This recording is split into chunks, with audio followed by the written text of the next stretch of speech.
alegria que nós estamos recomeçando, não é, as nossas atividades nesta noite especial, diretamente aqui de São José dos Campos, Igreja do Jardim Esplanada, para todos os 43 municípios que compõem essa grande associação paulista do Vale. Queremos também dar o boa noite a todos vocês que estão aqui na igreja, também saudando a todos os nossos irmãos, amigos que estão conectados nesse momento.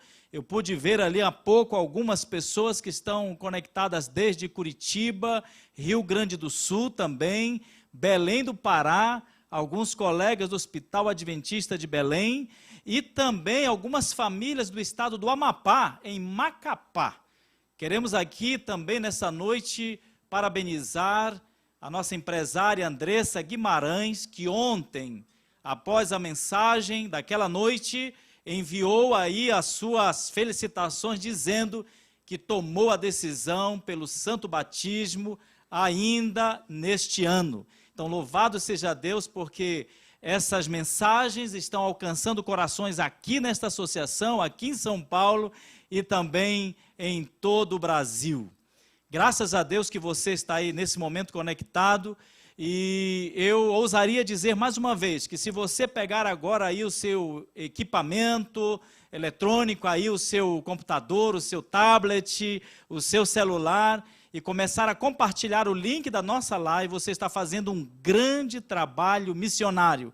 E pessoas sinceras, sedentas, poderão hoje tomar uma decisão ao lado de Jesus. O tema de hoje é uma pergunta, né? Será que hoje é o momento da decisão? O que é decisão? O que significa decidir? O que significa a palavra decisão? A palavra decisão quer dizer determinação, escolha entre algumas opções que existem. No caso, a decisão que estamos trabalhando durante toda esta semana é a decisão ao lado de Cristo. E é interessante que o tema dessa noite é uma pergunta, porque sugere que alguém pergunta assim: será que é hoje o momento que eu devo decidir? E essa pergunta sugere que alguém está enfrentando uma dúvida, está um pouco assim, titubeando: será que é o momento de eu entregar a minha vida a Cristo? Queria dizer a você, amigo, que está linkado, está conectado conosco, e vocês que estão aqui também na igreja, o seguinte: o ser humano, ele foi criado por Deus com uma necessidade intrínseca de ter um ser superior para dirigir a sua vida. Aquela pessoa que até hoje ainda não conseguiu ajustar isso aí, não conseguiu entregar a sua vida a Cristo, não abriu o seu coração a Deus, ela está vivendo um grande conflito. E enquanto ela não abrir o coração para aceitar essa realidade de Deus, ela vai continuar em conflito, vai continuar em guerra. Aqui em Salmo, o capítulo 51 e o versículo 1, tem o texto-chave que diz assim: compadece-te de mim, ó Deus. Compadece-te de mim, ó Deus, segundo a tua benignidade. E segundo a multidão das tuas misericórdias, apaga as minhas transgressões. Quem é que gera no coração do ser humano a mudança? Quem é que gera no coração do ser humano o arrependimento? E alguém pode dizer: eu me arrependi dos meus pecados, eu tomei a decisão de seguir a Jesus. Parabéns! É verdade, você participou tomando essa decisão, mas na realidade quem levou você a tomar essa decisão foi o próprio Deus. Vocês estão entendendo, amigos? É a bondade de Deus que leva o pecador a tomar decisões. É o próprio Deus que se coloca numa posição do homem encontrá-lo. E é Ele mesmo, através do Espírito Santo, que favorece o ser humano, o pecador, a se arrepender. Então, por isso que o salmista disse: compadece de mim, ó Deus, segundo a tua benignidade.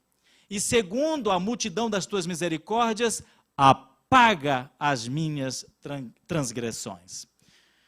Não sei quantos de vocês conhecem esse filósofo chamado Luiz Felipe Pondé.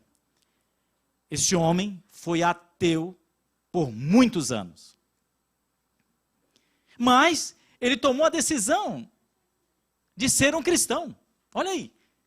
Ele venceu toda uma barreira, preconceitos, quantas vezes zombou da existência de Deus, mas chegou um momento que ele realmente parou, cansou, ele achou ridículo ou ridícula a ideia de não aceitar Deus.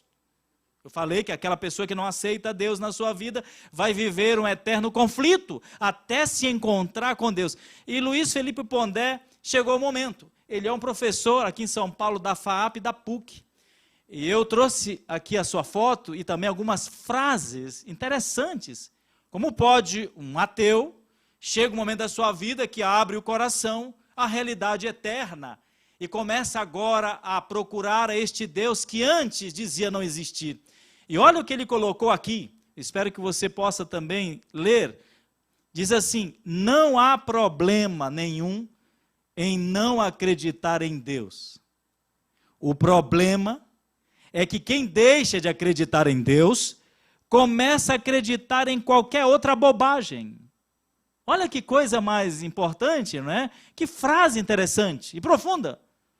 Alguém diz, não acredito em Deus, eu estou seguindo a minha vida, esse negócio de Deus é conversa furada, são os crentes, os pastores que querem ganhar, né, dinheiro com a fé das pessoas sinceras. Não!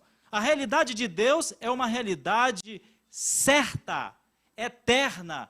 O ser humano, quando foi criado por este Deus aí, dentro do coração do homem, ele colocou um espaço vazio que tem o seu tamanho, digo, o tamanho de Deus. Enquanto o ser humano não colocar Deus aqui dentro, ele vai procurar outras coisas. E Pondé diz assim, vai procurar outra qualquer bobagem para tentar preencher esse vazio. E ele continua dizendo, seja na história, seja na ciência ou em si mesmo, que é a coisa mais brega de todas. Olha aí, um ex-ateu que abriu o coração à realidade eterna. Aceita agora Deus no seu coração. Não é verdade? A bondade de Deus, a misericórdia de Deus, irmãos, fez com que Pondé deixasse de ser um ateu e agora é um cristão. Ele continua dizendo assim, o cristianismo reconhece que o homem é fraco, que o homem é frágil. É a graça de Deus que redime o mundo. Parece com a passagem que acabamos de ler, não é? De Davi. Compadece de mim, ó Deus, a tua bondade, a tua misericórdia. Sim, aqui Pondé está dizendo para todos nós que a religião cristã é uma religião que apresenta o ser humano frágil, débil, pecador, propenso a cair em erros. Alguém, por exemplo, que não acredita que o cristianismo é uma religião de pessoas frágeis, de pessoas pecadoras, pode estar adiando a sua decisão. Eu sou um pecador, sabe, não consigo vencer a bebida alcoólica, não consigo vencer as drogas, não consigo me conter, eu sou um prostituto, uma prostituta, imagina, porque eu não consigo. Quando eu vencer, não é, a bebida, quando eu vencer o cigarro, quando eu vencer a prostituição, então eu vou começar a ir na direção de Deus. Não! Observe que a religião cristã é uma religião de pessoas realmente frágeis, fracas, débeis. E Pondé dizia muito bem assim, é a graça de Deus quem redime o mundo. Reconheça, amigo, neste momento que você, da forma que está, precisa vir a Cristo, agora, com todas as suas debilidades, com todas as suas fraquezas, com todos os seus pecados. Nós vemos aqui, por exemplo, na Bíblia, a história de centenas de homens e mulheres reais, com as suas lutas, com os seus defeitos, não é? Com seus pecados acariciados, assim como você e eu, que está me assistindo agora em casa, ou talvez numa igreja, junto com seu pastor, com seus irmãos, talvez sozinho num quarto, ou no seu carro, até no seu trabalho, não é? São pessoas reais, com seus pecados, com seus defeitos, mas são pessoas que são candidatas fortes ao reino celestial e que podem, assim como Pondé, que era um ateu, não é verdade? Que zombava de Deus, abrir o coração para a realidade eterna e começar agora a proclamar o evangelho das boas novas de salvação. Nós vemos aqui, por exemplo, dentro da Bíblia, a história de um homem chamado Davi. Eu coloquei aqui a história de Davi porque muitas pessoas têm usado a história de Davi para continuar vivendo uma vida de pecado.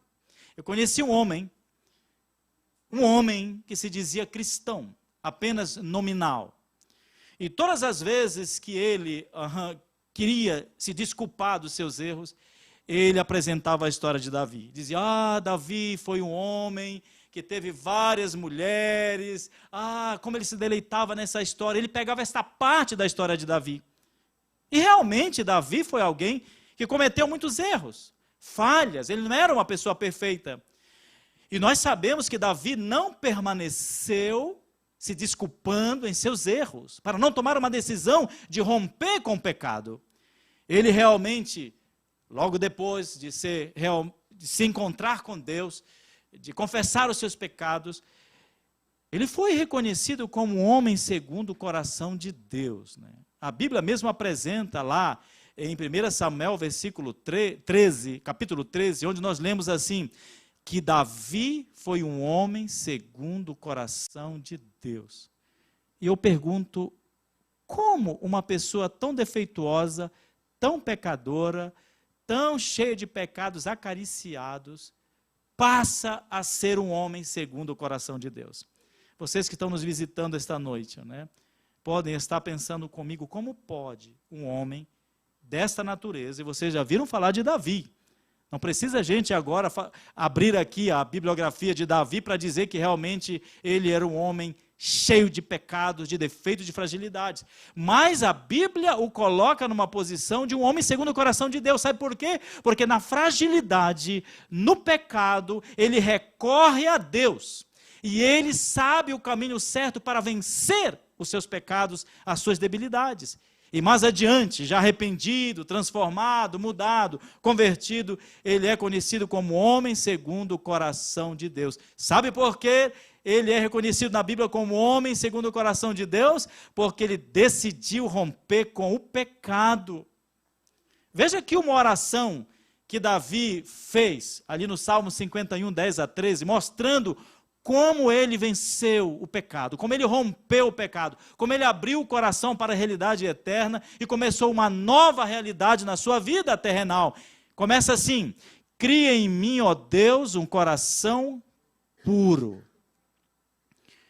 Algo de fora, um ser superior pode fazer a mudança e fazer com que um coração de pedra, um coração de carne, um coração podre, um coração cheio de prostituição, de mentira, de vaidade, de cobiça, de idolatria, pode vir com a ação do ser superior a ser um coração puro. E diz assim: e renova em mim o espírito reto. Não me lances fora da tua presença, e não retires de mim o teu Espírito Santo. Continua dizendo: torna a dar-me a alegria da tua salvação, e sustém-me com espírito voluntário. Enquanto amigo, amiga, você está aí relutando com a sua decisão, durante toda essa semana estaremos falando, já estamos falando desde sábado, e continuaremos falando sobre a questão da decisão hoje, é agora. E observe que Davi menciona que um homem, uma mulher que está vivendo em pecado, não pode ser feliz. Nós fomos criados, amigos, para viver uma vida plena de felicidade ao lado de Deus. E observe que nós não estamos nestas noites aqui, nessa semana da primavera, chamando pessoas para saírem das suas alegrias, entre aspas, para virem para uma comunidade de religiosos tristes, infelizes. Não, Davi está dizendo quando a pessoa é perdoada por Deus, quando ele abre o seu coração para a realidade eterna, recebe o perdão de seus pecados, então ele passa realmente a ser feliz. Ele diz: renova dentro de mim a alegria da tua salvação. Olha aí, e sustém-me com o espírito voluntário. Amigos, vocês que nos visitam, você que está assistindo a esta live, veja só, nós não servimos a Deus por força. Quando nós vamos a esse Deus realmente nos liberta, e nós passamos a adorá-lo, a servi-lo de maneira livre, de maneira voluntária. Vocês não dizem amém por isso? Quantas pessoas que estão aqui hoje na igreja do Esplanada, e vocês que estão em outras igrejas, e também através da live aí, através da internet, quantos estão sendo forçados a assistir esta live? Quantos estão sendo forçados a assistir esta mensagem bíblica? Não, é o Espírito Santo que está agindo no coração de todos vocês, para que vocês voluntariamente tenham alegria nas coisas de Deus. E Davi continua dizendo: olha, torna a dar-me a alegria da tua salvação, e sustém-me com o espírito voluntário.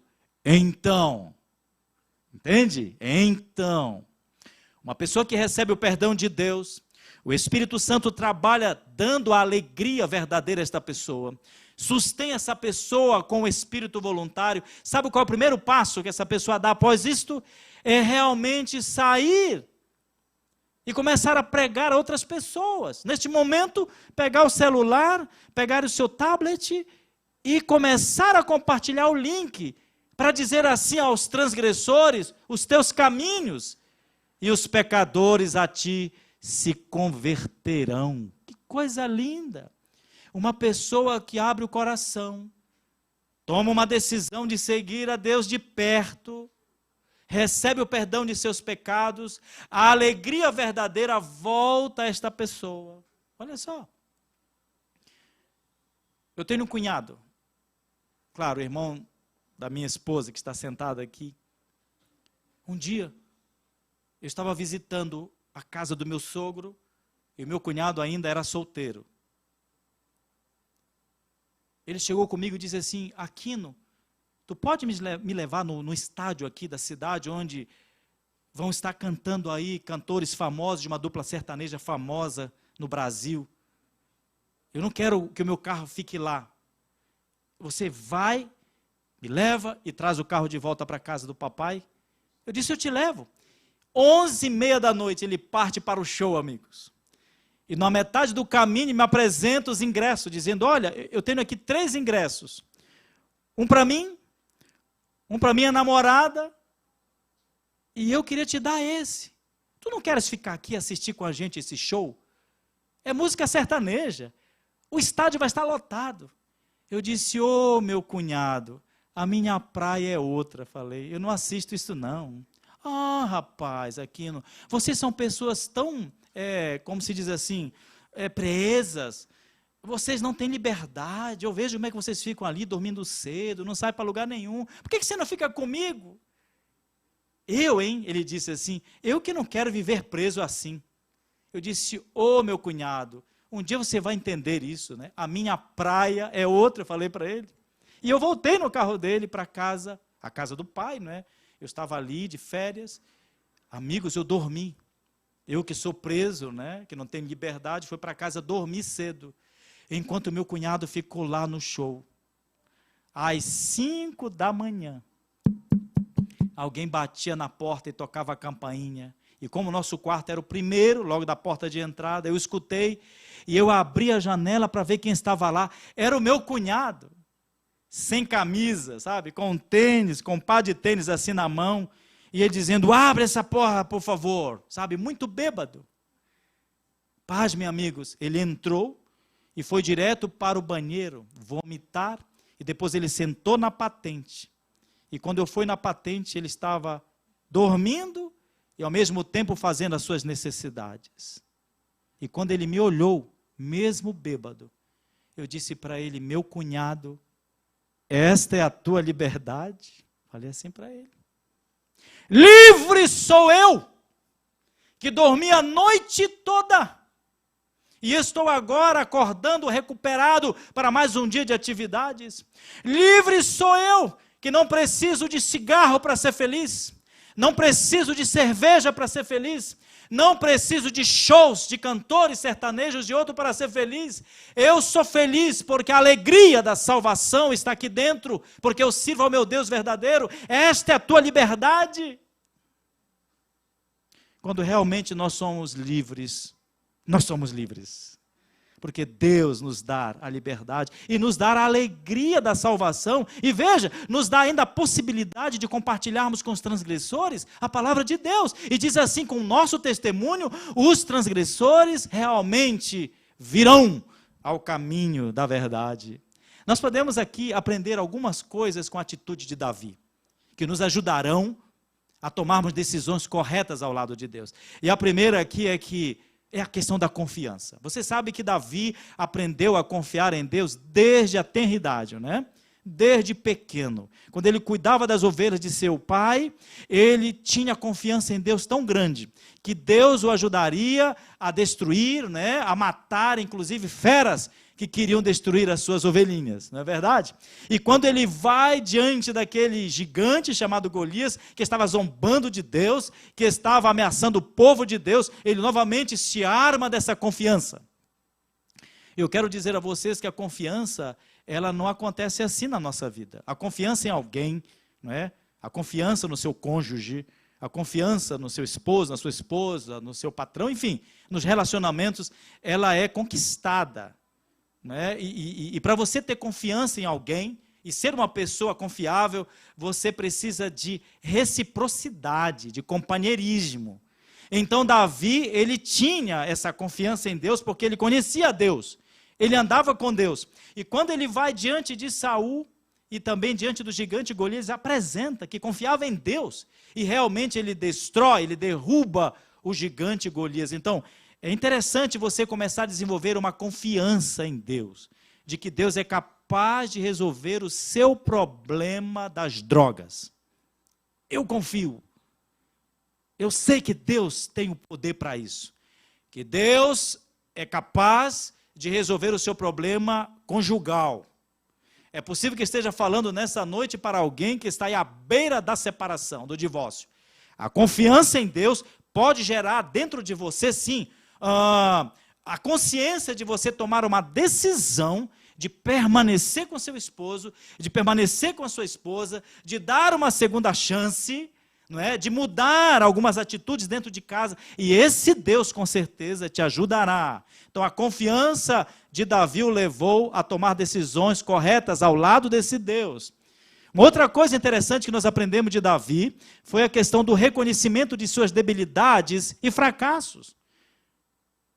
Olha, nesse processo de aceitação de Deus, de mudança de vida, é muito importante você reconhecer que você é fraco, que você é débil, que você é pecador.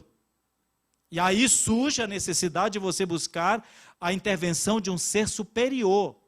Reconhecer também a culpa é muito importante. Hoje nós estamos vivendo numa situação, amigos, sabe? Uma teologia fraca, mentirosa, equivocada, onde tira das pessoas a culpabilidade. Aqui mesmo perto, olha, acho que na Zona Sul, aqui da cidade de São Paulo, nós encontramos aí um maníaco chamado Maníaco do Parque, Francisco de Assis Pereira. Ele matou 6 mulheres e feriu 9, né? Esse homem foi preso, uma pessoa vítima também de muitos traumas emocionais, sexuais, enfim. E quando ele, dentro da cadeia, conforme a história, ele se encontrou com Jesus. Alguém foi lá e pregou o evangelho para ele. Eu não sei qual foi a teologia abordada ali, mas eu imagino que foi uma teologia equivocada. Essa teologia é chamada a teologia da demonização das cidades, onde os pregadores modernos aí dessa teologia dizem que as cidades todas estão dominadas pelo diabo.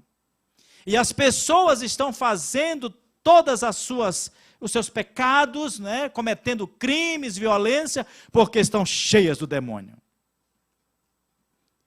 Quando então o repórter chegou e disse assim: você é o Francisco de Assis Pereira, o maníaco do parque?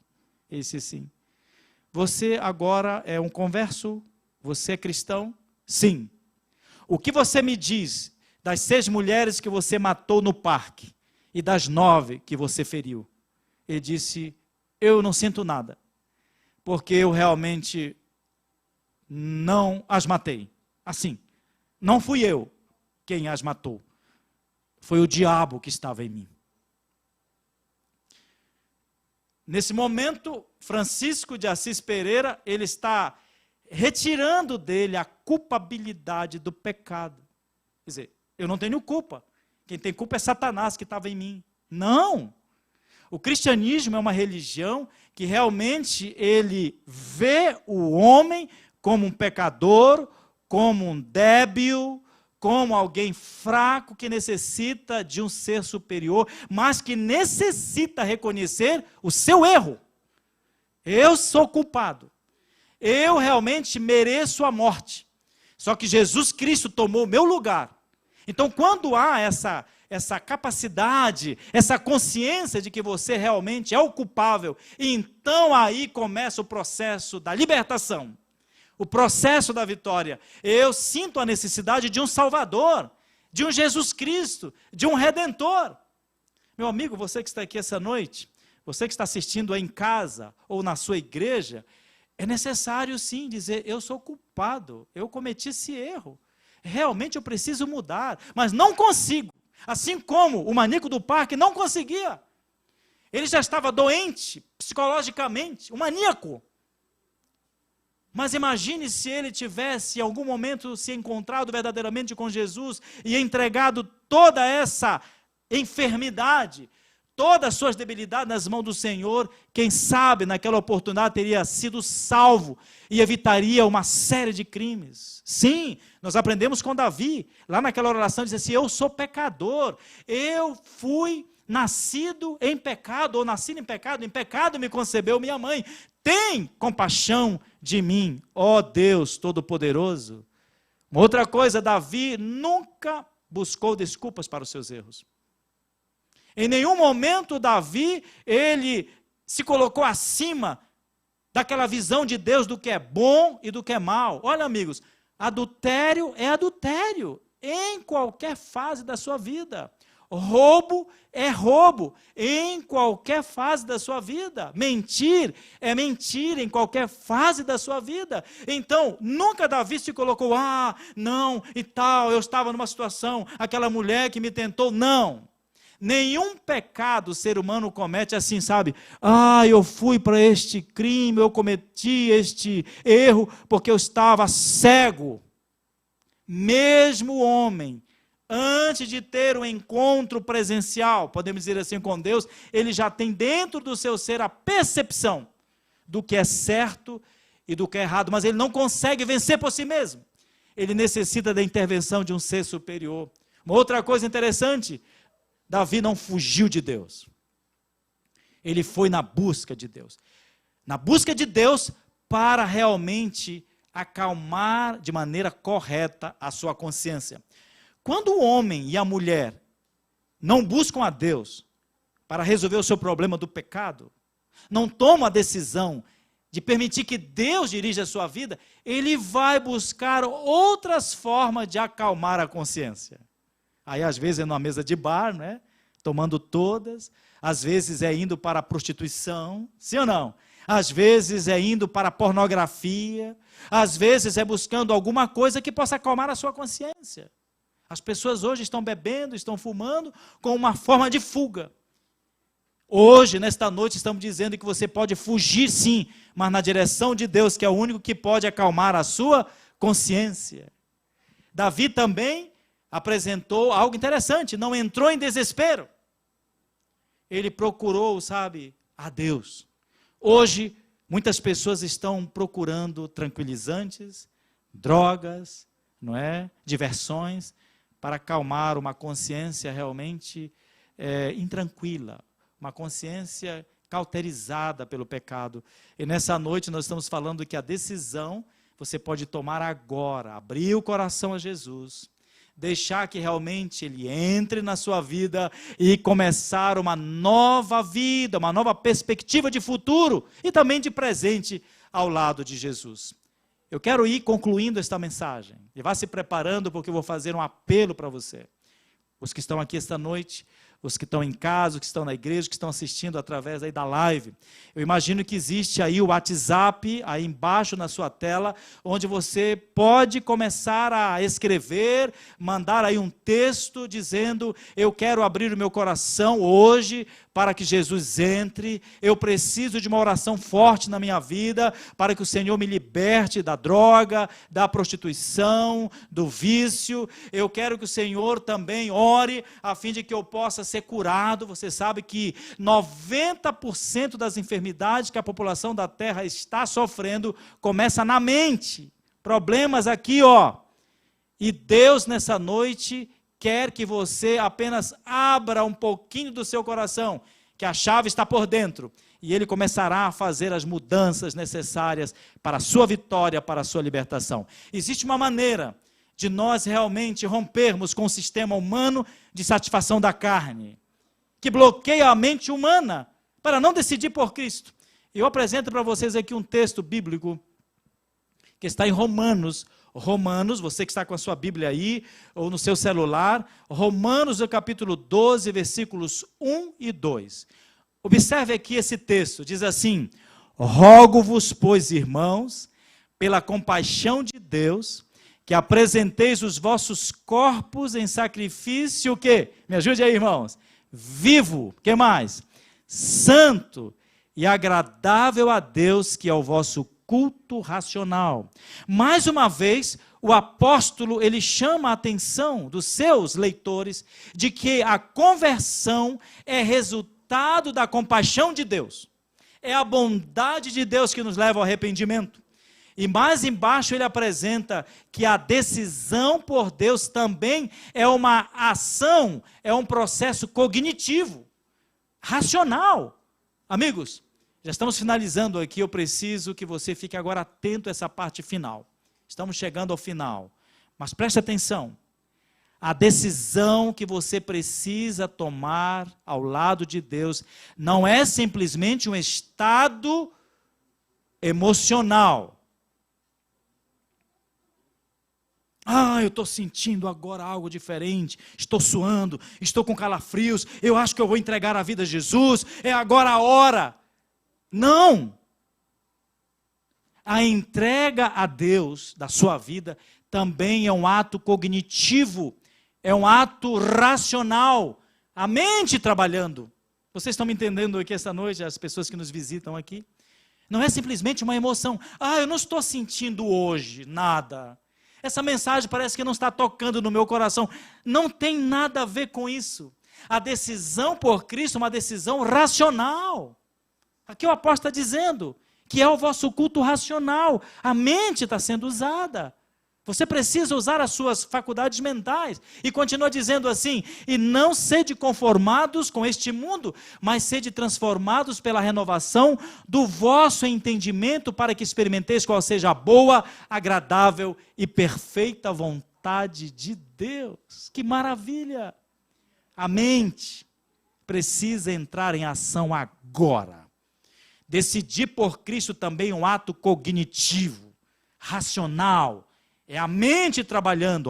Sim, eu preciso mudar de vida. Não tenho condições por mim mesmo, mas existe um Deus no céu que está atento às minhas necessidades e Ele pode me ajudar, Ele pode me levantar. E observe que é necessário haver a transformação da mente. Amigos, nós estamos vindo de uma cultura, ou estamos dentro de uma cultura podre, pecadora, má, secularizada, destruída, abominável. E nessa noite especial, Deus quer fazer um restart em nossa mente, a fim de que nós possamos começar tudo de novo. E a sua oportunidade é hoje. Não deixe para amanhã. Amanhã pode ser tarde demais. Durante essa semana toda, os tanques nas igrejas adventistas aqui da Associação Paulista do Vale estão cheios, esperando por você. Você precisa tomar essa decisão. Essa decisão vai resolver, sim, os seus problemas existenciais, emocionais, familiares, profissionais, financeiros. Eu acredito, porque quando Deus entra na vida, a vida começa de novo.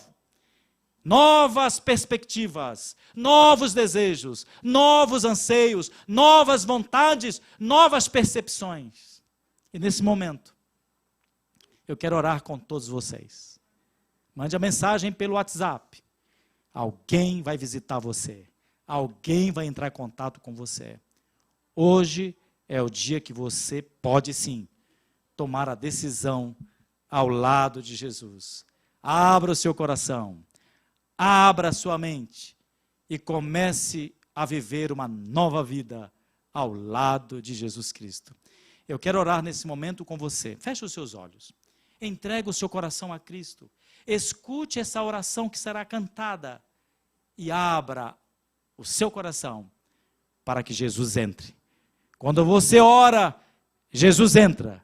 Quando você estuda a Bíblia diariamente, Jesus permanece dentro de você. Vamos orar.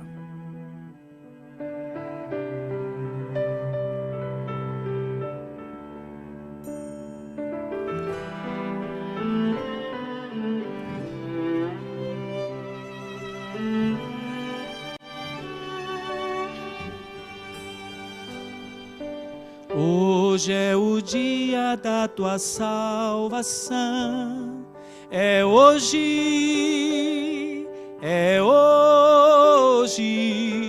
sem vacilar, pede em oração. Hoje,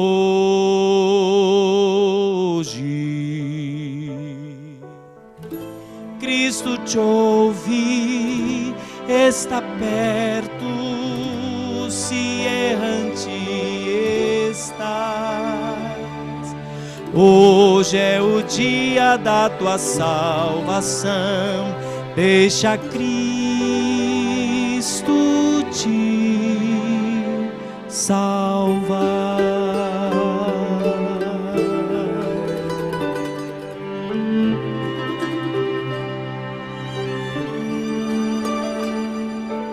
Hoje é o dia da tua salvação. É hoje,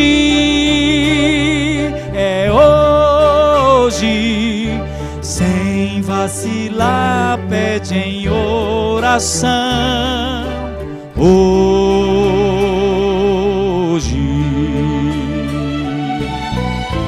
Cristo te ouve, está perto, se errante estás.